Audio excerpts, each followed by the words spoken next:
I heard the floorboards creak, and before I could get up, it all went black.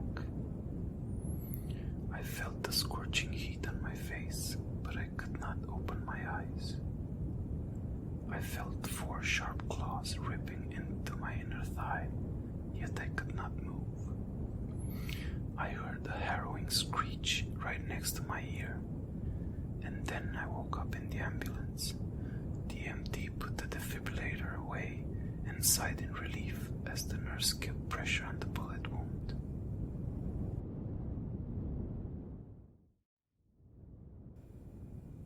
The doctors couldn't find out what the lump on my breast was. I prayed so hard it wouldn't be cancer. Let it be anything but, I whispered to myself over and over again.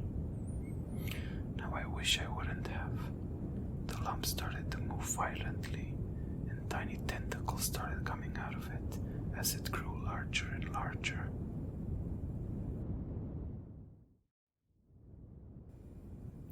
I grew up with my extended family in this huge house with 2 floors and an attic. There was always somebody that forgot to turn the light off in one room or another.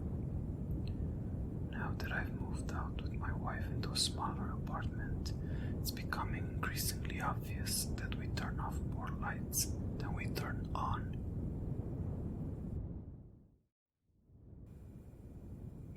I've always been a party animal. I prefer loud music over the appalling silence when I'm all alone. That's when the voices come back and whisper horrible ideas that I just cannot avoid trying out.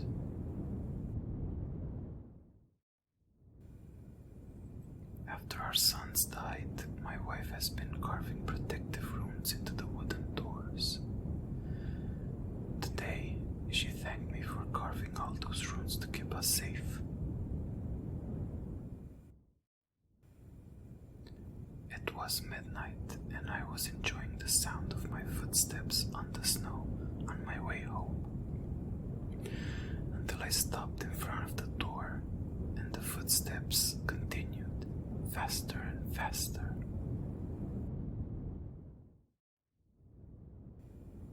I bought a painting from the market. It depicted a weeping elderly woman. My daughter walked right past it on her way out of the house and briefly complimented the lady's nice smile.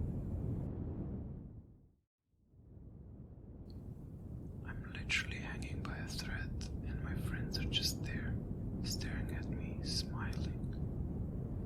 None of them even twitch an eyelash as the noose gets tighter around my throat, and my vision starts to fade away.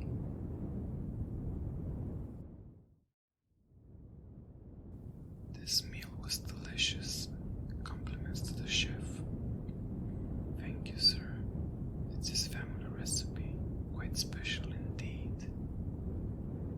The chef looked over the countertop filled with pride as he stuffed the remainder of his mother's carcass into the freezer. The buildings have become so much taller than in the old ages. Their weapons have become way more deadly. However, their faith has vanished. Their machines and metal towers won't be able to stop it from destroying them all. In the end, everything they've built is made of matter. It is made of antimatter, and it is vast.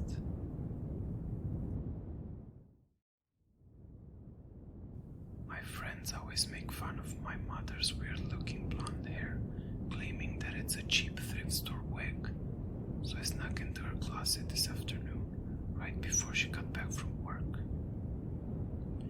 She did indeed take off the wig and placed it on the nightstand. She then started carefully removing her face, and now, about half an hour later, she's placing her skin on a coat hanger and is heading towards the closet. He didn't remember how he ended up in this bar. His coat was wet, so he probably came in seeking shelter from the rain. Maybe, but he couldn't remember for sure. The rest of the customers looked just as baffled as he was, yet nobody was talking. They were all just standing there, staring at their own hands in disbelief. The bartender was the only one with a smile on his face, yet he gave up an eerie vibe, so the man didn't talk to him either. The man just stood up, made his way through the crowd, and walked outside into the pouring rain. He couldn't see anything apart from the cobblestone road, so he walked and walked, pushing through the violent rain. The darkness was unforgiving, yet it gave way to the occasional lightning. That's when he saw a half-open door a few blocks away, with light leaking out into the damp darkness. He opened the door all the way and walked inside.